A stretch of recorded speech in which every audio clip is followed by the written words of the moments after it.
我家老黄落了东西在上边，我只取一样，其余不碰。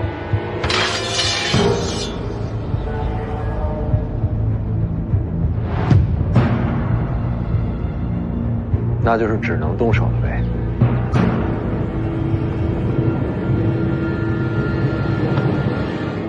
要跟这几位打架，你咋办？我与大哥一起冲杀。好，真是好兄弟。想等打起来讲道是吧？大哥，你说什么？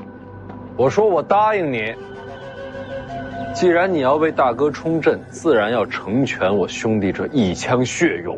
大哥，你干嘛呀？大哥，我还是个孩子。且看我家兄弟冲杀！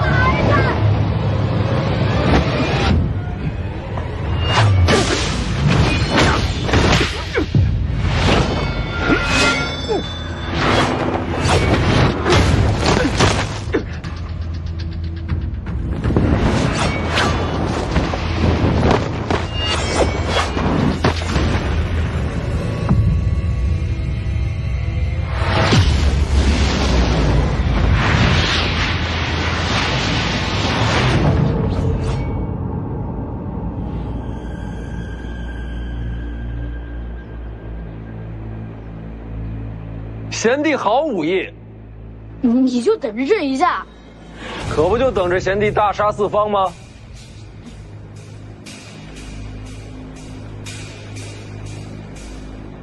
其实我并非徐凤年手下。说得对，诸位手下留情啊！大哥，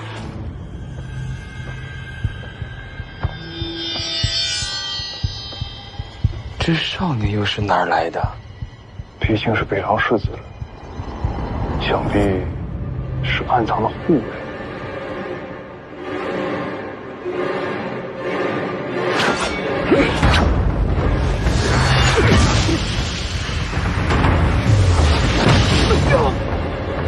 真是藏得够深的，直到此刻才用出来。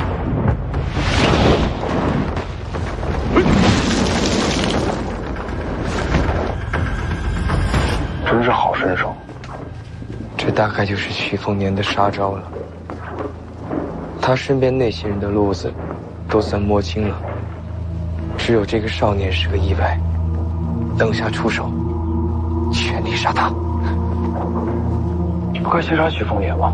能先杀徐凤年自然最好。可是你看此人，面对6名武奴，依旧首当其冲，忠勇之极。要杀徐凤年，此人定会挺身而出。再等等。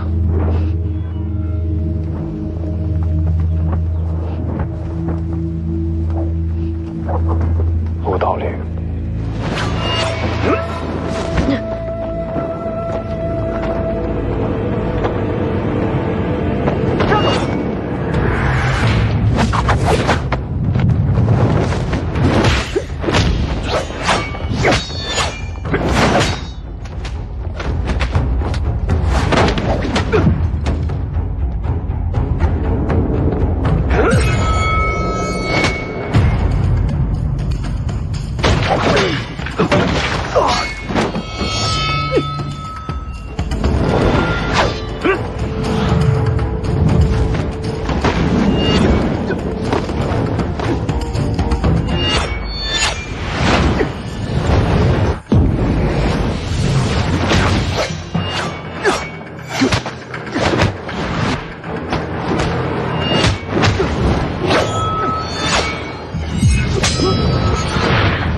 世子，感觉这些武奴并未尽全力拦我们。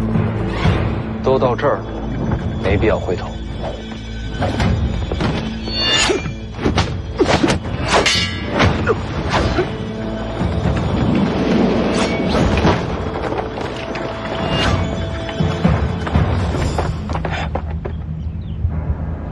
机会来了。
一共12位武奴，没错。都在这儿了。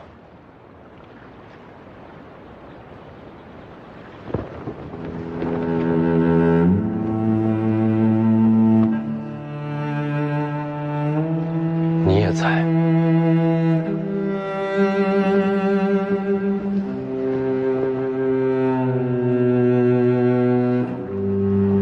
世子你好，我是你姐夫。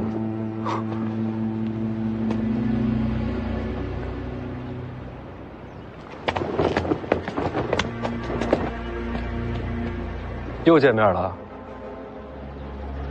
自家亲戚，我帮你吧。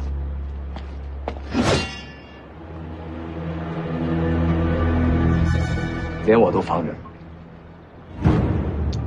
福将红甲，我认得。我要说福将红甲跟我没关系。你觉得我信吗？我不参战，诸位随意。世子，请吧。这是要当黄雀。那6位出手，你身边的怕是护不周全。我要是不再前进，就此离开呢？世子，您不是这样的人。也对。世子，前后夹击，时局不利。用兵者被敌围困，难寻出路，该如何？那就杀出条路来。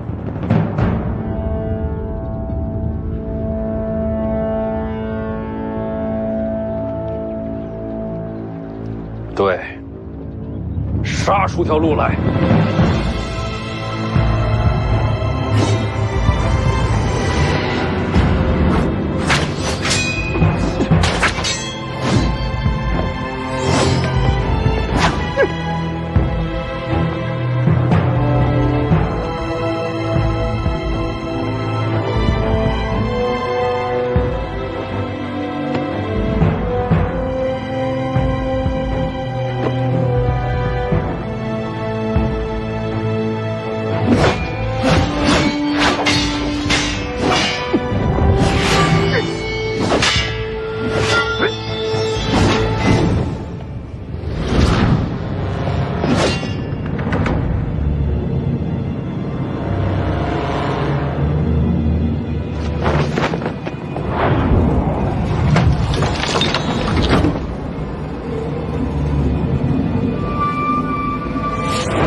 玄甲、青梅、卓玛、春水、朝露、桃花，起！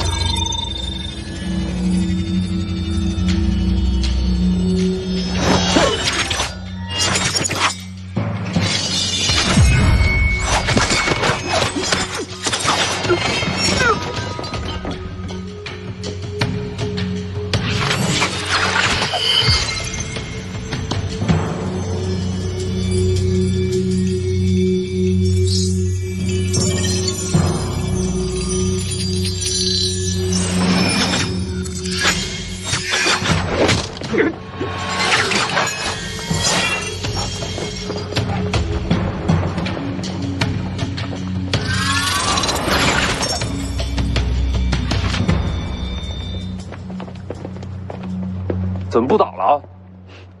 那一位既然出手，拦不拦的，也就没意义了。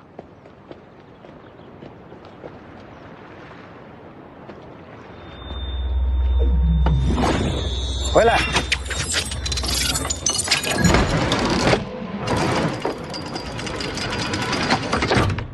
多谢前辈一箭之恩。多谢前辈6箭之恩，敢问前辈可是桃花剑神？我是邓太阿，这份恩情，徐凤年记着，将来再报。不是你报，是我报恩。徐凤年，你娘是我远房的表姐，这也能攀上亲戚？带头的是真好。当年我在吴家剑中练剑之时，你娘对我有一饭之恩，有救命之恩，有授业之恩，这恩情太大，怎能不还？唉，只可惜你娘当年孤身入皇城时，我人在东海之外，待我归来，一切都晚了。你娘那一战，落下病根，最终殒命。回想起来，我愧疚至今。我欠你娘的恩情，今日这6件，算是还了一半。城头之上，你想拿些什么，安心拿便是。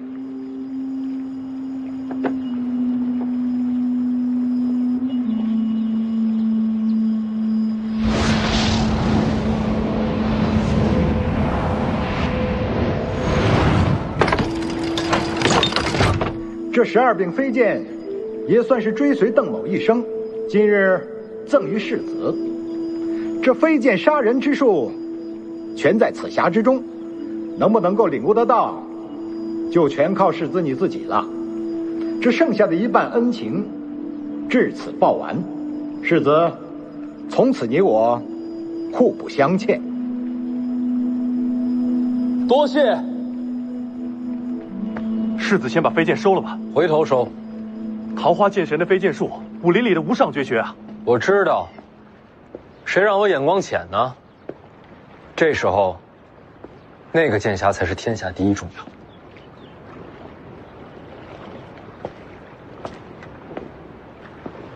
邓先生，您若是要给我一剑，不如早点动手。我在这边上等着，心里不是事儿。恩情还尽，因果结了，世子与我无关了。那我若是等会儿对徐凤年出手，您不出剑，我的剑已经送人了。邓先生这般身份，定是一言九鼎。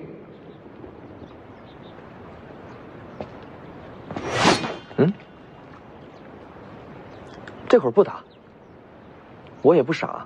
人家邓先生前一半恩情，就是助你家世子去城头取剑匣。我要出手，也得等他拿完东西，人家恩情还完了再说。这会儿天底下，没人阻得了你家世子取剑匣。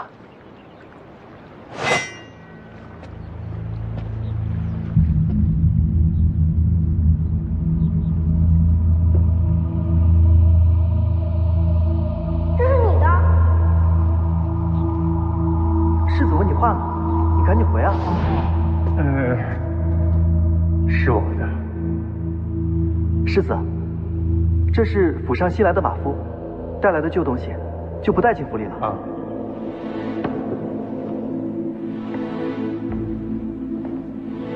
这东西你带着多久了？带着很久了。这是你的就是你的，拿着。可以不要。我娘说了，陪着你的是缘分，也是情分，人和物都是如此。其实我也不太懂这句话，反正别乱扔旧东西，将来想要了哪儿找呀？哎。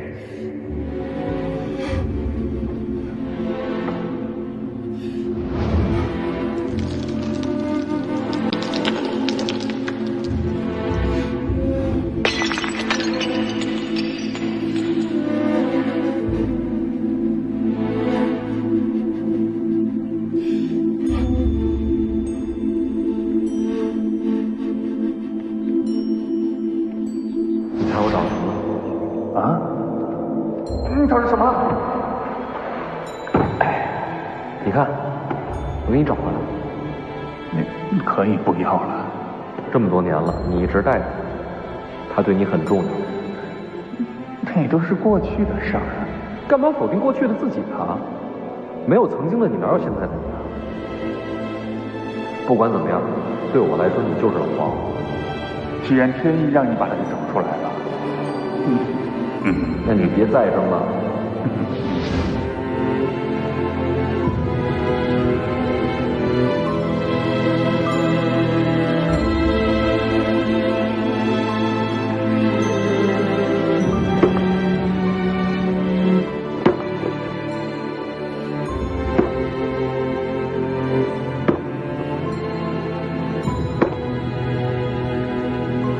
你姓什么？我姓黄。那我就叫你老黄吧。好啊。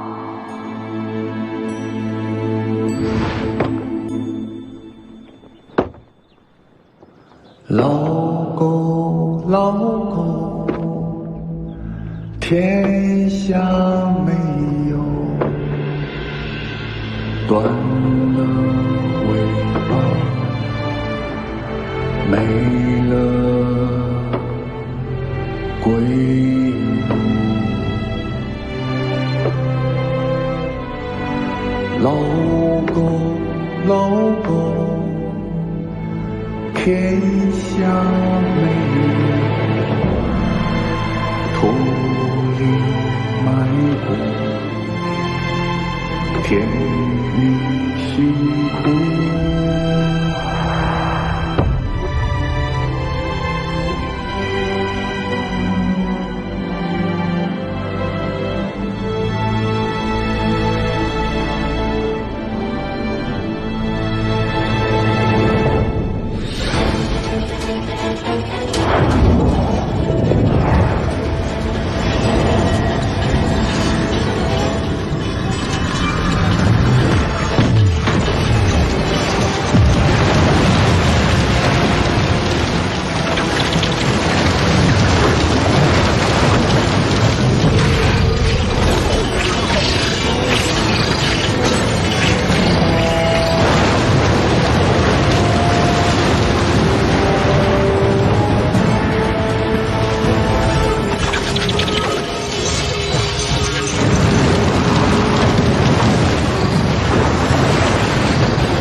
火炼剑，以金铁炼剑，以气血炼剑。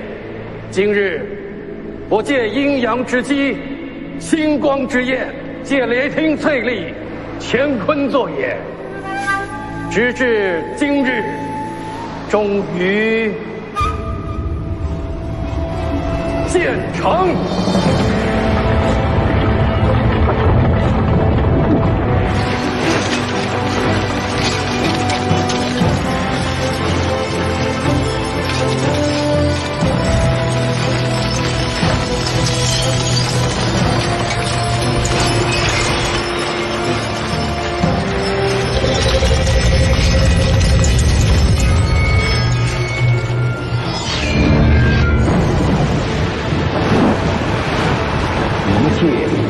开天门，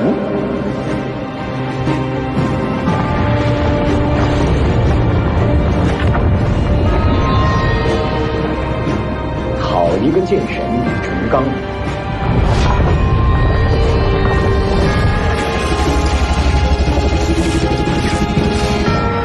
好剑！李成刚此剑开得天门，杀得你王仙之否？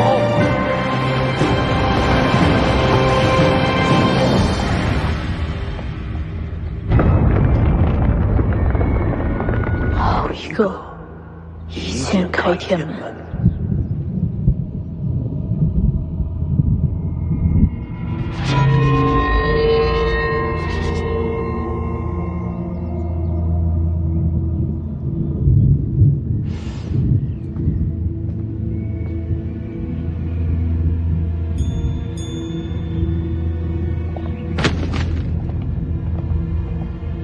小师叔，又去偷菜了。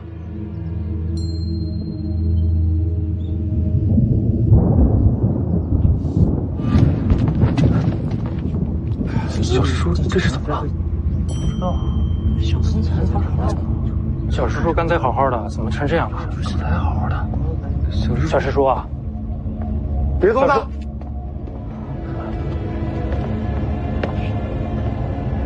怎么回事？小师叔方才呆立在这儿，望着天边，突然就成这样。哪个方向？那边。是东方啊！就地给他搭个棚子。然后呢？然后什么都不需要做，等他自己醒来。东方发生了什么，能叫醒了你？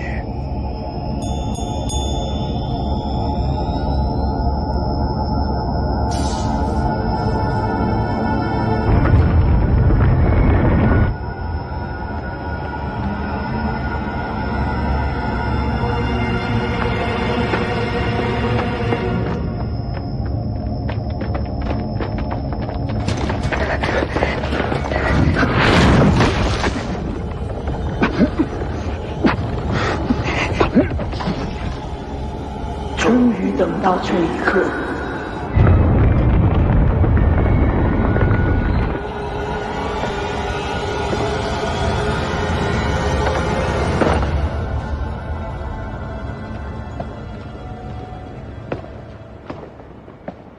就没见过这么打架的，真是开眼界了。你说，他们还是人吗？是。哦。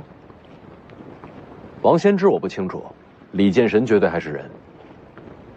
剑侠取回来了，那我可以继续动手了吗？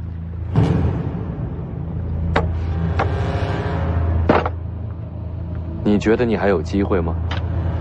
李剑神刚出剑，你觉得他还顾得上你吗？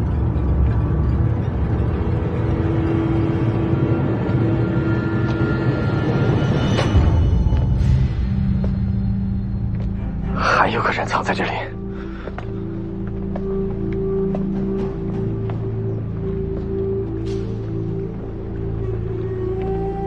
桃花剑神在此，不仅仅是为徐凤年吧？见过赵老天师。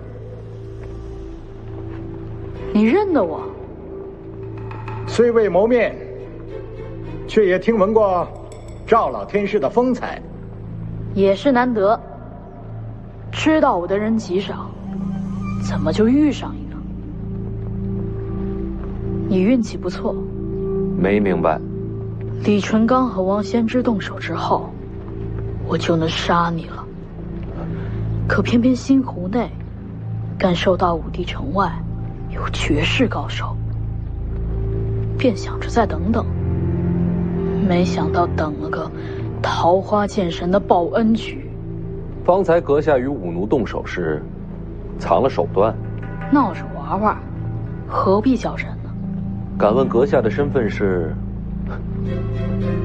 被认出来就不瞒了。贫道龙虎山赵玄素。宣字辈，世子，宣字辈可比当今的龙虎掌门还高了2倍。眼前这位，怕是已经活了2个古稀。猜到阁下要对我动手，但没想到辈分这么高，也是难为赵老神仙了。这几日还要管我叫大哥，我都不在乎，你在乎什么？敢问阁下还杀我吗？本来还是该杀一杀，毕竟邓太阿在，该留几分面子。前辈也是来杀徐凤年的。方才邓前辈说过，他的恩情已经报完了，之后徐凤年的生死均与他无关，眼前这位世子还是可以杀一杀的。晚辈愿与前辈联手，如果桃花剑神不出手，眼前这些人是拦不住前辈的。下面的符角红甲是你的，若前辈喜欢，可拿去赏玩。你就是赵开，前辈知道我。徐凤年我不杀了，杀你也一样。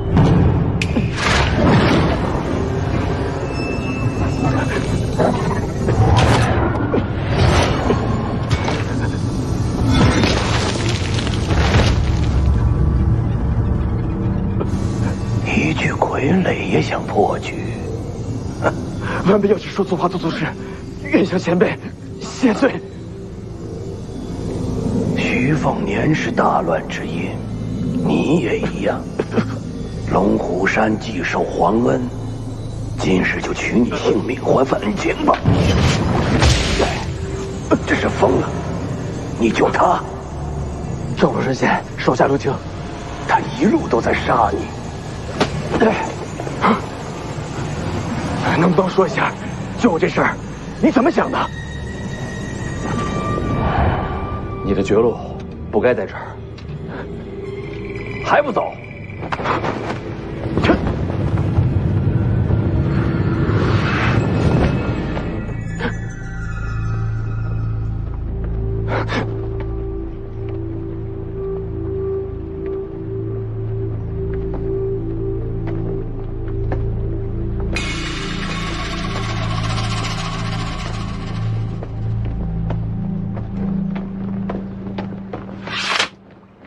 想来想去，也想不出你救他的理由。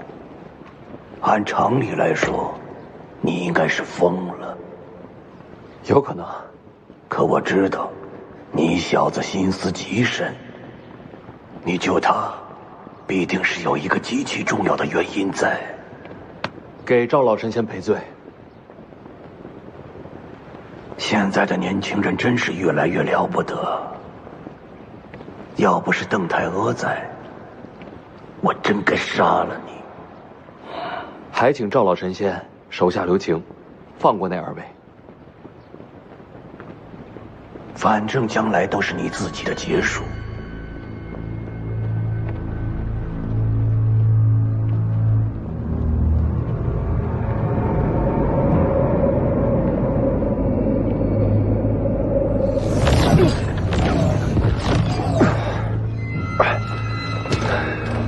这都什么局面？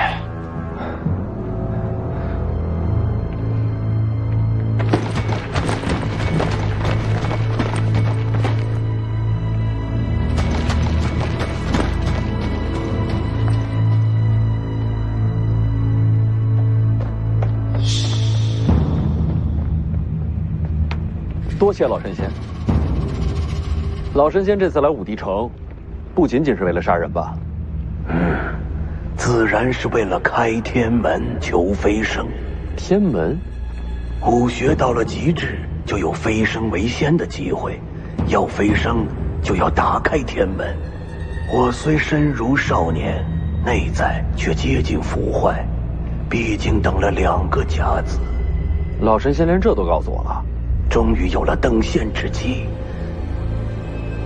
这些话说说也无所谓了。天门重开，是因为李剑神与王仙之一战，怕也只有这2个人交手，天门才会重开。我没来错，天门将开，仙界重临，我终于能迈出这一步。桃花剑神此来武帝城，想必也是为了此事。你还说对了，我还真是为了天门而来。天门眼看就要打开，你我都有飞升机会，或许还能合作行事。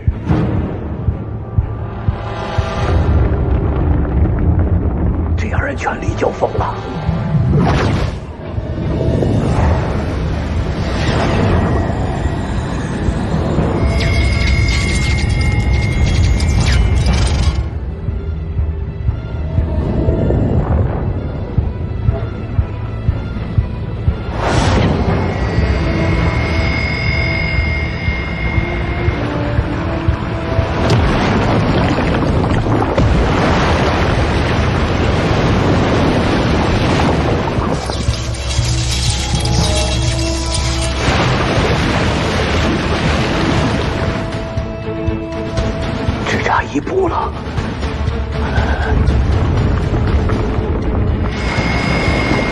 白大妈，天门将开。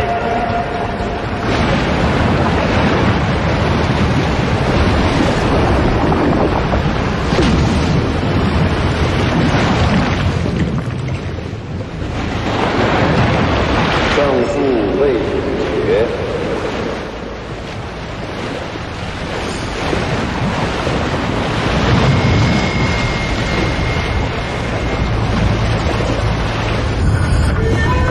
李成刚、王仙芝在做什么？怎么停手了？数十年来唯一一次开天门的机会，他们俩就准备放过了不成？或许他们二位不愿飞升呢？不愿飞升？为何不愿？或许比起仙界，他们更想留在人间。人间有什么可留的？这种机会怎能错过？如今契机已成，再加一分力，便能打开天门，迎回仙界。既然如此，就由我来打开天门吧。剑戟！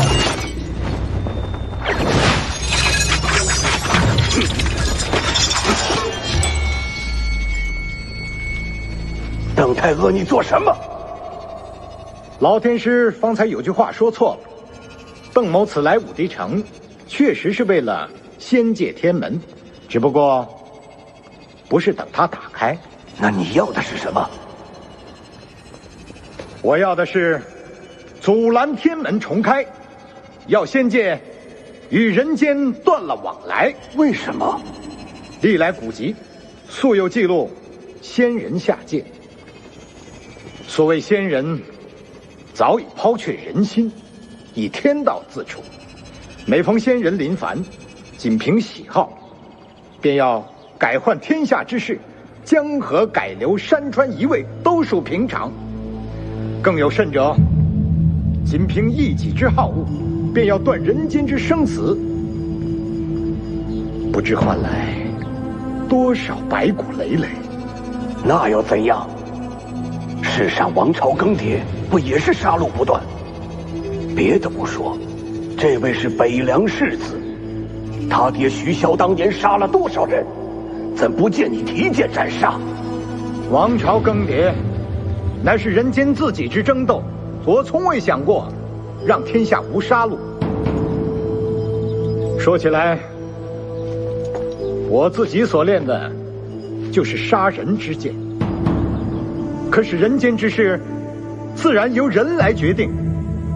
这人间不需要仙人。就为这个，你要拦下天门重开，断了天下武学者的前进之路吗？哼，邓某从来就不是讲道理的人。你拦我飞升之路，你我便是不共戴天之敌。你也拦不住我。峨眉朱雀，黄铜皮肤，西里泰阿。剑阵，此剑阵取名冰解，本来是为王仙芝而准备的，却不想用到了阁下身上。我倒要看看邓剑神能否冰解贫道。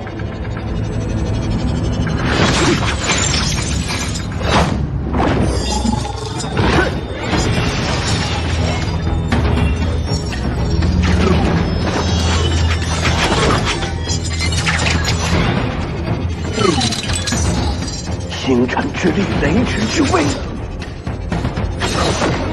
邓太阿，你怎敢如此？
杀尽你血脉亲朋。赵老天师，此时收手，还能保住性命。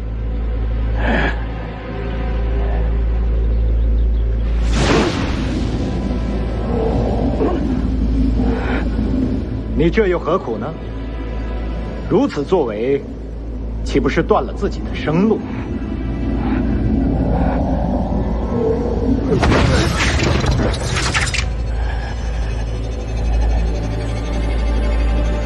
天人之间，岂受他人束缚？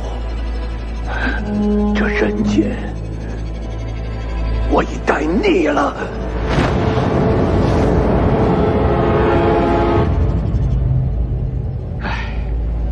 生而为人，却腻了人间，哼，何其可笑！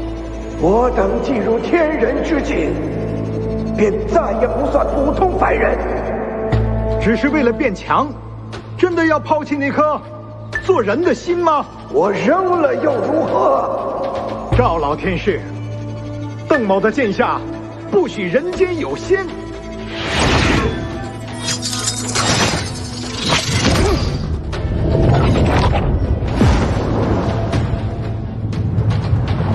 徐凤年，他既然与你有恩，我就让他死在你面前。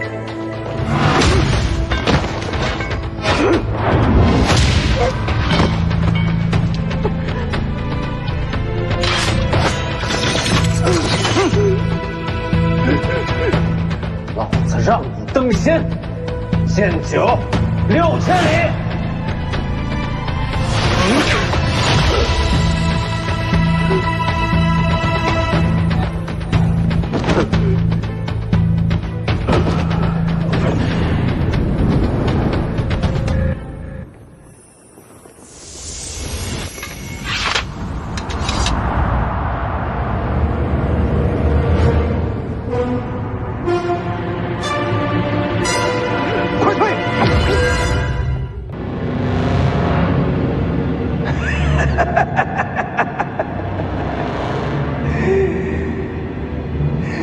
吓我一跳，这般境地，就算是神仙也杀不了人了。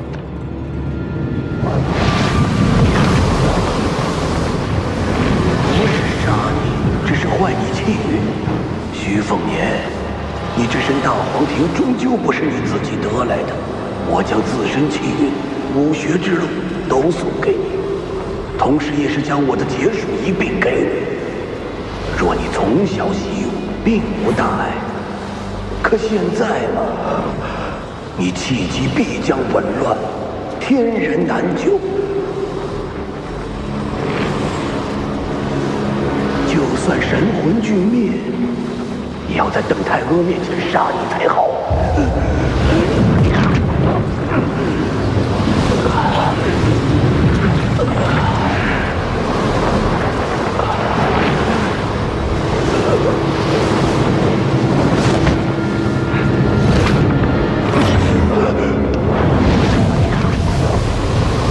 转气运之术，你是那老家伙的弟子？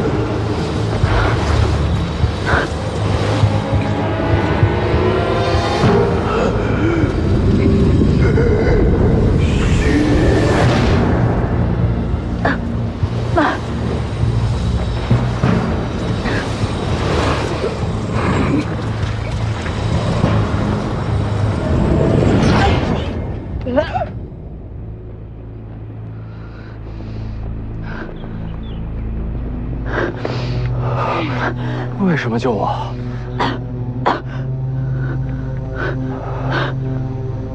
世子，世子，世子！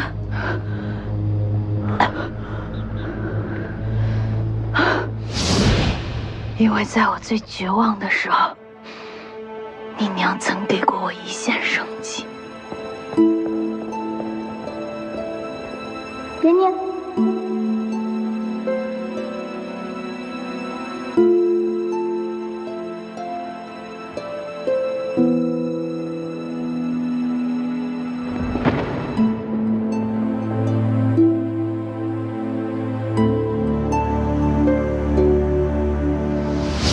杀你，哼，我便杀谁。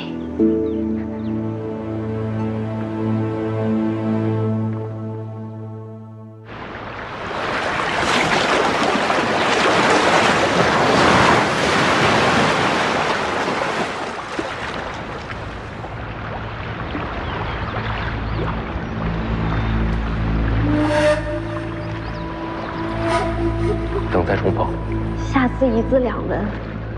好，说定了。过年啊，给你点礼物。你属小狗的。我背后这丫头本世子欺负得，你们欺负不得。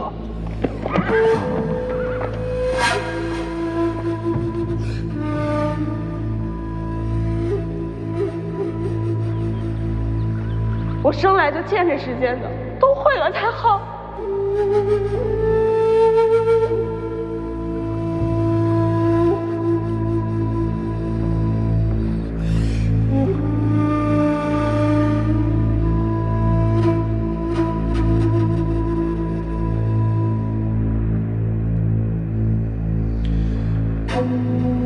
徐凤年，你就算要死，也得死在我手上。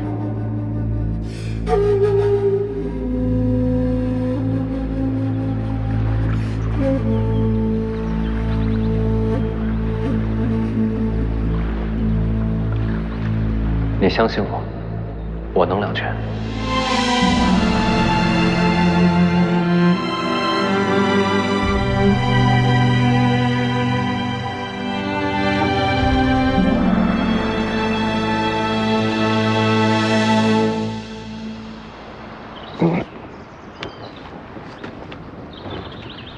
那丫头呢？已经走了。什么都没说？没说。当世最强一战结束了。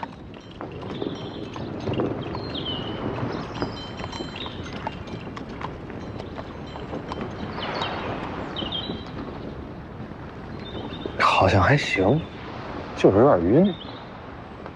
龙虎山那位名此将自身武学路数讲诵于世子，本意呢是想乱你内息，削你气运，结果被那位呵呵姑娘强转气运，替你接了过去。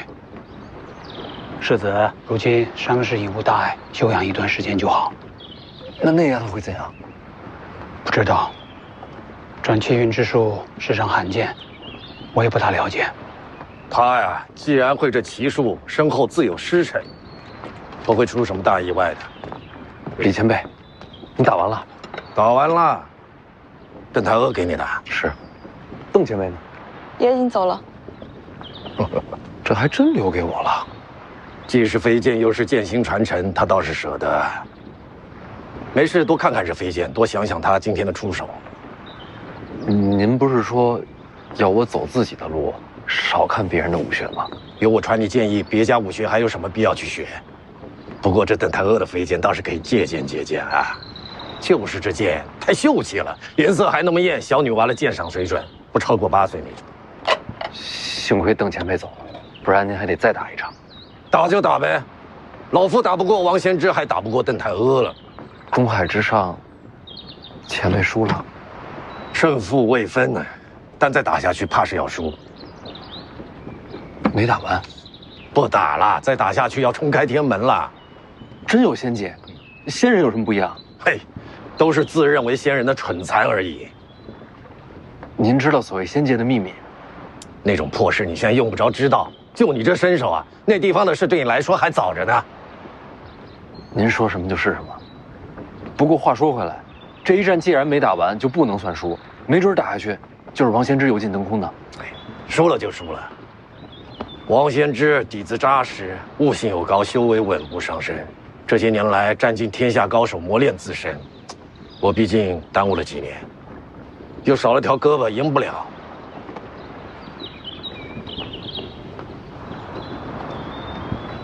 反正我心中，您才是天下第一。谁会在乎啊？打得尽兴就好。不过方才一战，王先知也使出了9分力，普天下逼他到这一步的，怕是没几个啦。他还没出全力。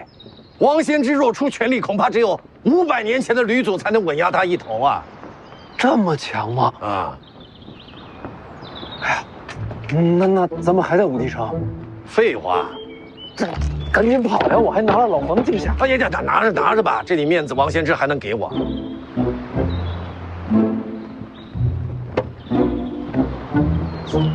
那什么，那您面子有多大？你要干嘛？我能跟王先知聊2句吗？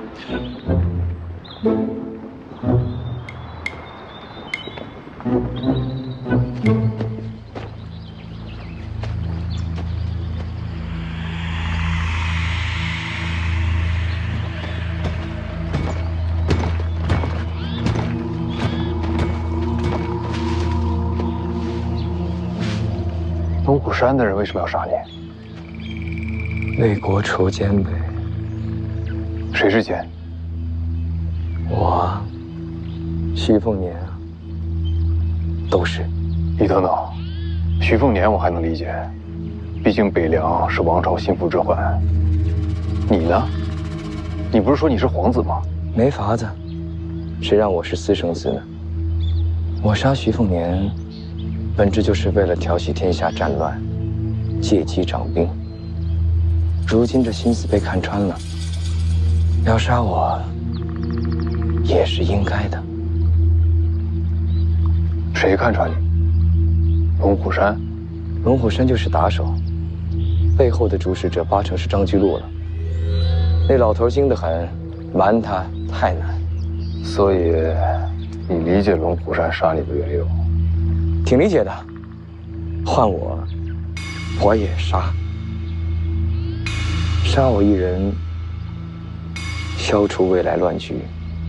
我既然不甘平庸，一个后果，当然自个儿接着，不怨别人。你连背后主使都猜到了？是啊。那你怎么还一脸想不明白的样子？我就是想不明白，他为什么要救我。福将红甲都认出来了，一路杀他也坐实了，他跟我只能是不死不休啊！凭什么救我？想和你化敌为友。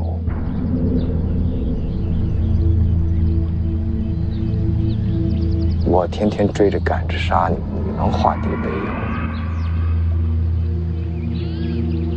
那我也想不出了，想不明白。算了，走吧。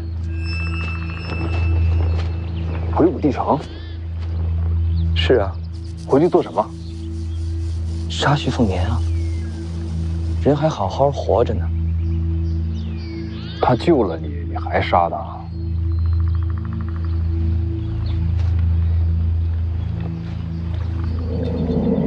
我心里是感激他的，但这跟杀他不冲突。人生两难全。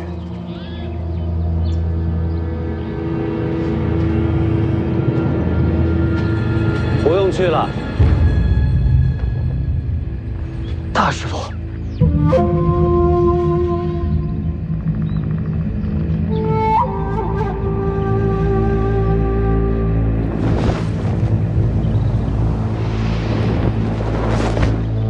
王先知，睡了吧？聊聊啊。这么喊人能来吗？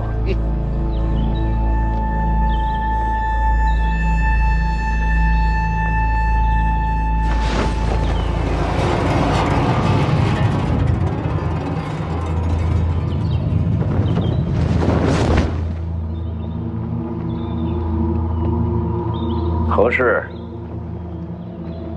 这小子找你。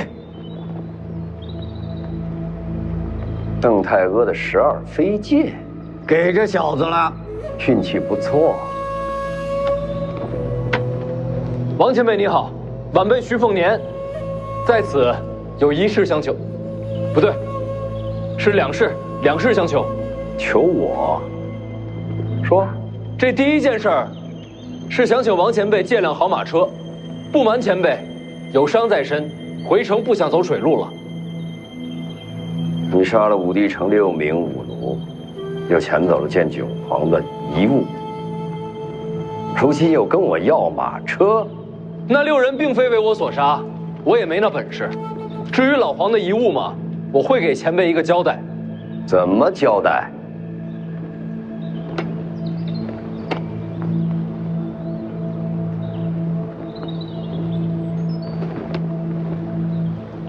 老黄和李建神都是徐某长辈，他们2人未完之事，我徐凤年接着。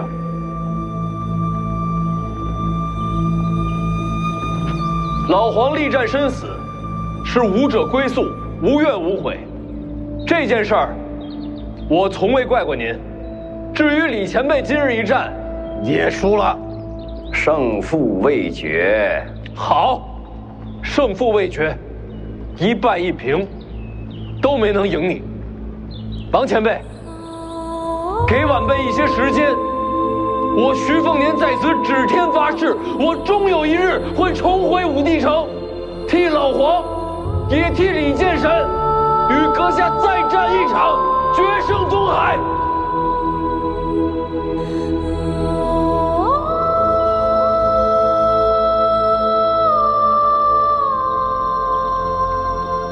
你在约战？正是。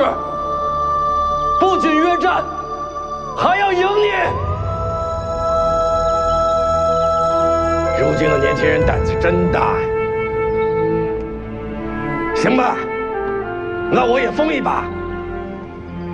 我这辈子从来没赢过你，王献之，这最后一次机会，我就托付给这小子了。你信他吗？这剑道好在哪儿啊？好就好在，他有传承。时下的年轻人敢和我当面约战的，你是第一个，恐怕也是最后一个。好，等你来。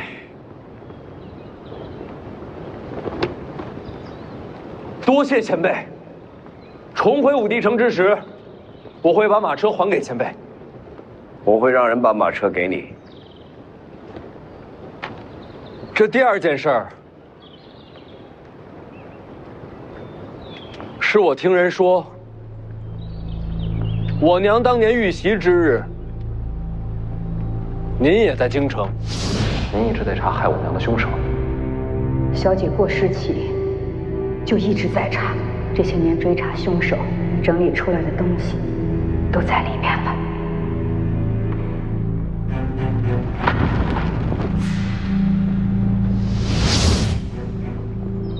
当时我是在京城，我家人调查记录此事的小册上，记录了此事，但从未有人把您当作疑凶，因为我们都清楚，当日若是您真出手，我娘不可能活着离开京城。我去京城与他无关。我只想问前辈，当年有谁围杀了我娘？那几日是见到几个不该出现的人来到京城，不过那一战，我没撞到。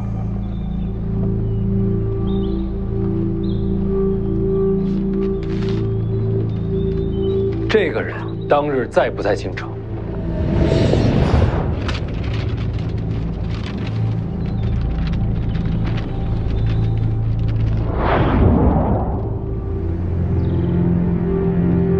他在。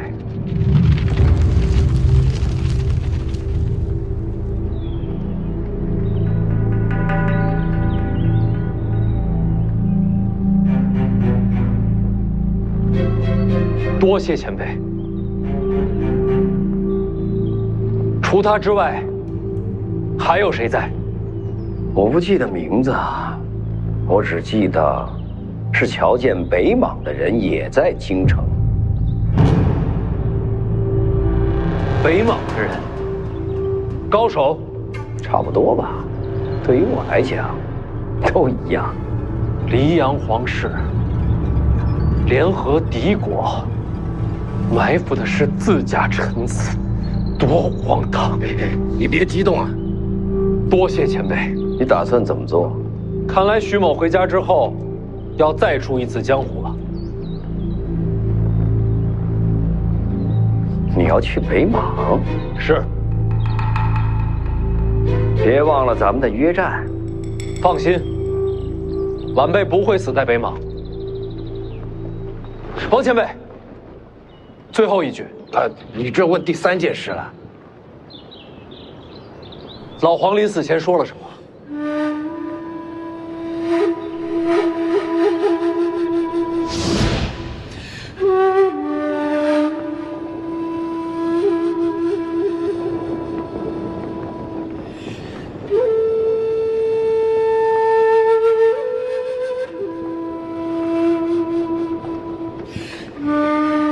来，给少爷上酒。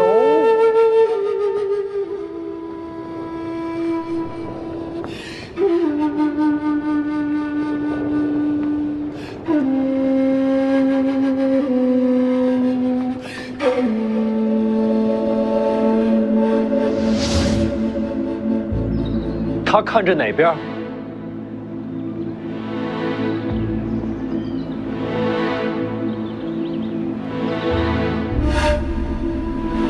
北。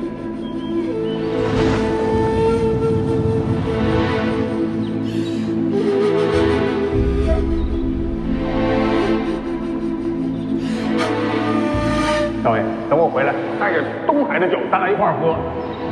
行。为什么人都这么满？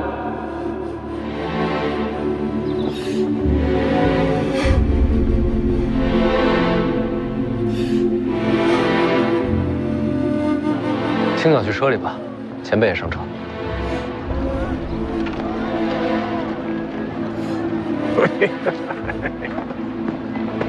世子先走，我把船上凤子云兄弟叫上，回头就赶过来。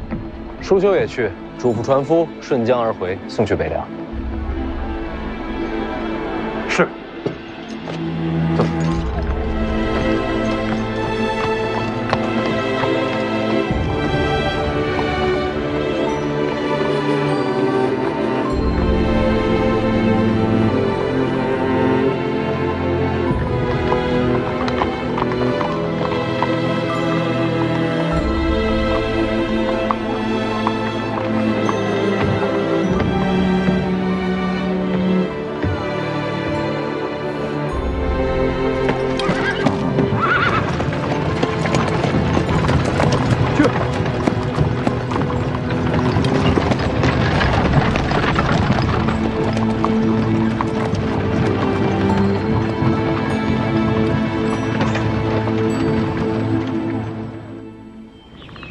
西蜀，曹长卿与西楚公主已然到了蜀地，楚国余孽蠢蠢欲动，朝堂认定蜀地将有大乱。这是机会。正是，朝廷需要有人去蜀地平乱。难道是我？还能是谁？可是，按理说不该轮到我。许萧不能去。西蜀若归北凉，天下都要姓许了。顾建堂呢？顾建堂告病，陛下也不敢放这样的猛虎出山啊。也对，西蜀掌兵必须是陛下信任之人。大叔，可是还有其他几个皇子在，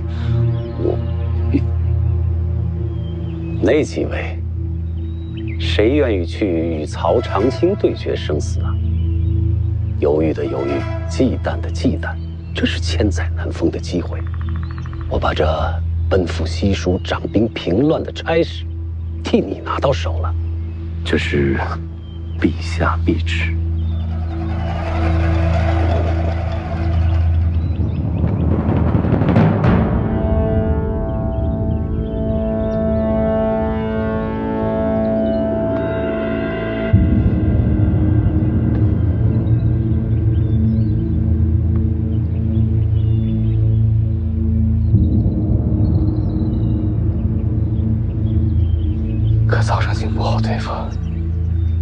陪你西行啊。更重要的是，你没必要与曹长青为敌啊。我问你，楚人最终目的是什么？回家。没错，潜藏蜀地只是权宜之计。等曹长青与那位西楚公主收拢旧部之后，他们必定会离开西蜀，重归楚地。到那时，西蜀再无掣肘之人，而你执掌兵权，名正言顺，那时你就是新的西楚之王。就怕到时一道圣旨，收回我的兵权。这样的旨意，你会接吗？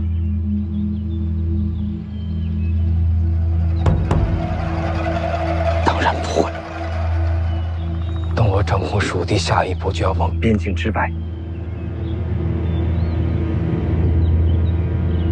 边境外，蛮荒。等蛮荒跟西蜀连成一片，我就有了问鼎中原的根基，最差也是一个无可动摇的蜀王。能看到这一步，也不枉费我教导你这么些年啊！多谢大师傅，替我抓住这本良机。无需多言，我们即刻赶路前往西蜀。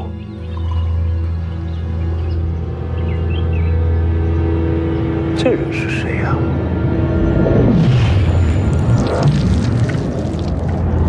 袁庭山，轩辕家曾经的门客，如今走投无路，倒是可用。袁庭山欲为蜀王掌中之刀，斩尽仇手。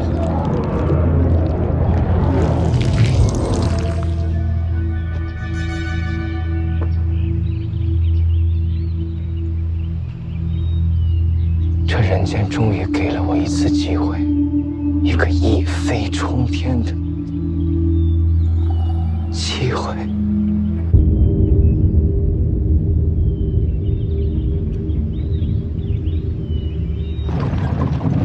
终于返程了。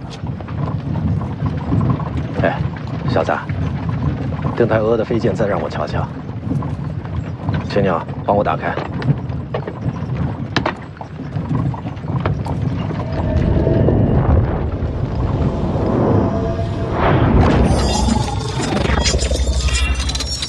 您也会使这剑阵？剑道出行时千万条路，到终了又好似殊途同归。可这只是假象，小子，没有殊途同归。这邓太阿的飞剑与老夫的御剑瞧着相似，实则天差地别。这其中的道理不好说，越说越错，你自己领悟。好活，当上。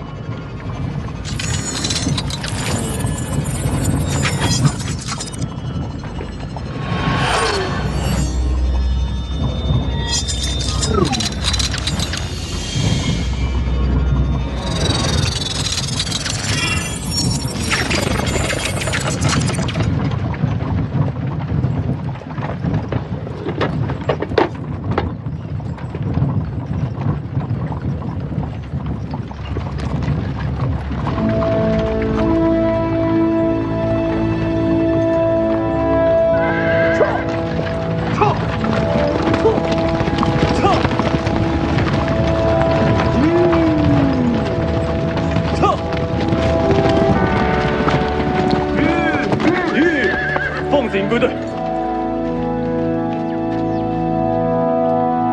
回家了。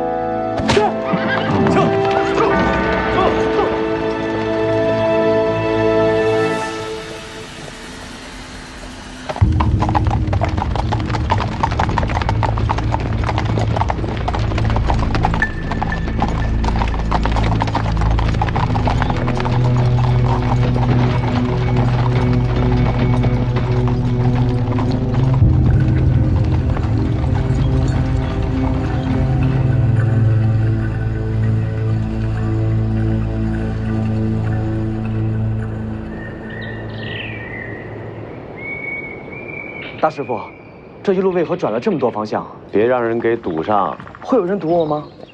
办事总要小心。那为何不快马加鞭？总要让马有休息的时候啊，不能跑一半把马给累死。大师傅，我看毛先知与李成刚，他们都快能飞于长空了。借真气而已。你能吗？你说呢？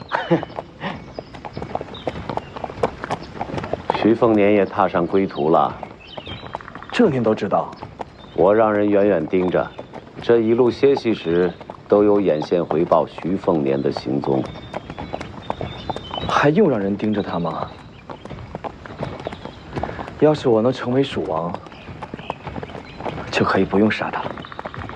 我一路在想，你说在武帝城时，徐凤年救你一命，这事儿确实说不过去。会不会是徐凤年知道咱们要去西蜀找兵？这密旨他怎么会知道？就算他知道，为什么要救赵凯？西蜀北凉可谓犄角之势，徐凤年是下一任北凉王，若是和蜀王联盟，那就真的安枕无忧了。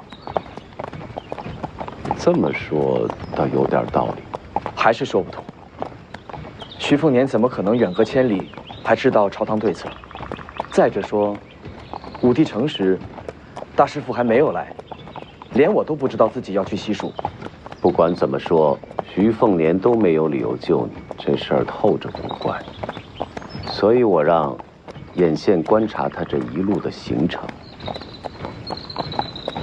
您哪来那么多眼线啊？活了这么多年，总该给自己培植些势力，这些势力将来都是你的。大师傅，若没有您，我活不到今天的。若没有你母亲，我也不会有今日。行了，不说这些了。这些天眼线回报，徐凤年一行确实往北凉而去了。从路程看，他们就算想拦我们，也不可能。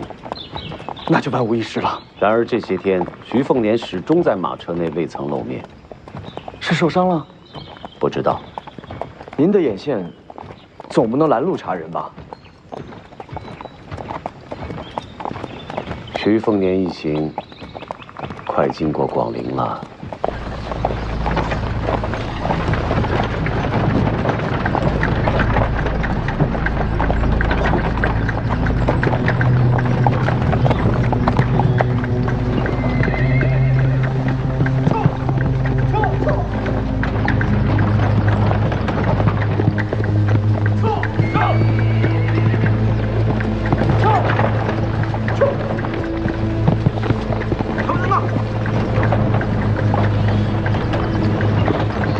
我给广陵王赵毅传了消息。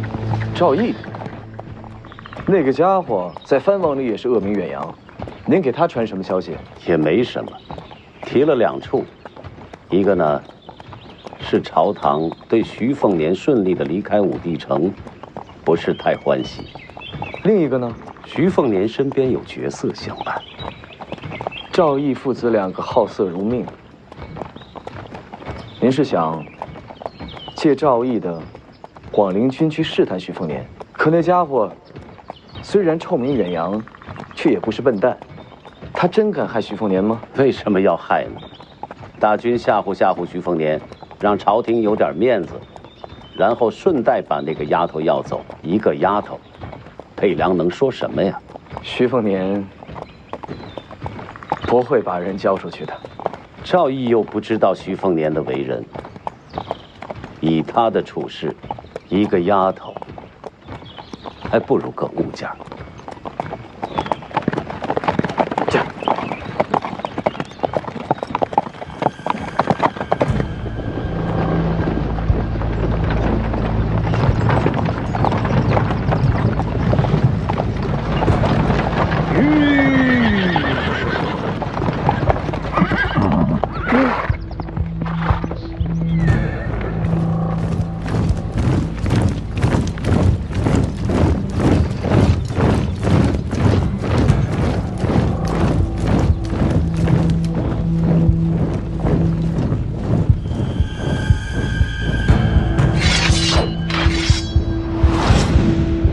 李前辈，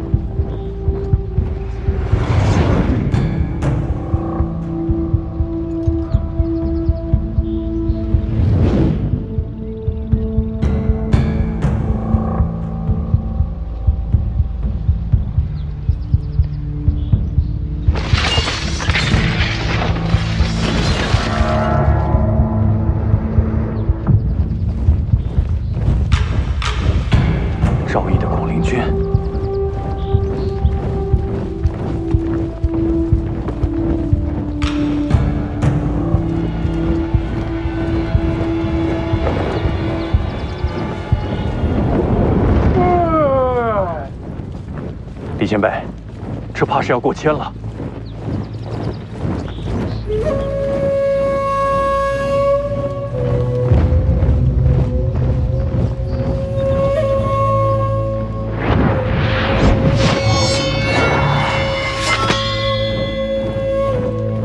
好不容易睡个踏实觉，麻烦。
人们都以为啊，你会永远的把自己困在听朝廷的顶上。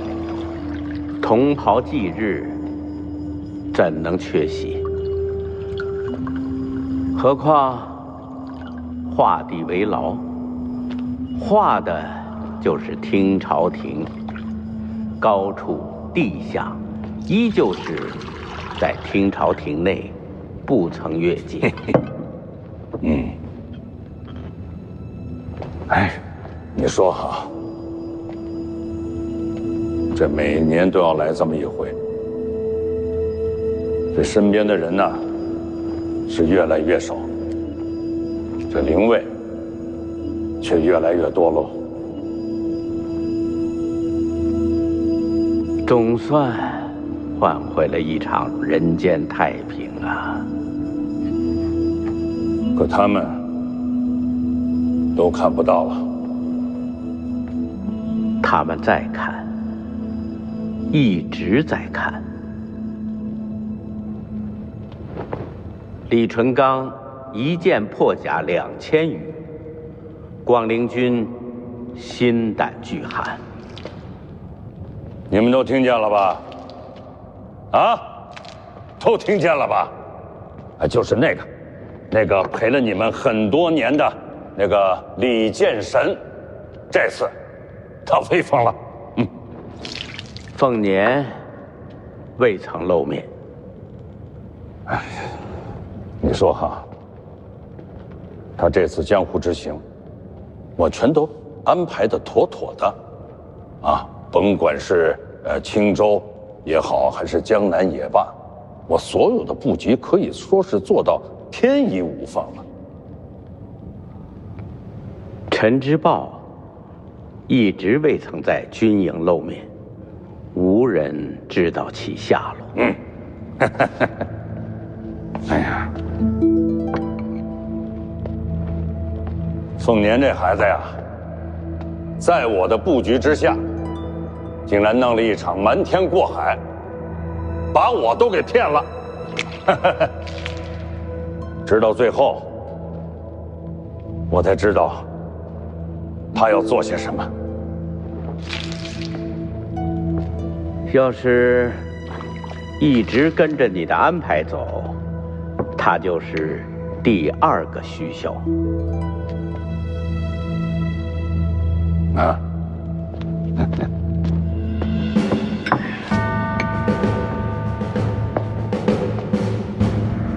他选择了一条与我不同的路，是一条我从未敢触碰过的路。我的儿子徐凤年，他将打破我的枷锁，以自己的方式面对众生。他就是下一代的北凉之王。他会守住咱们的北凉大旗，镇守住咱们一起打下来的天下。这样的未来，这样的北凉王，你们还满意吧？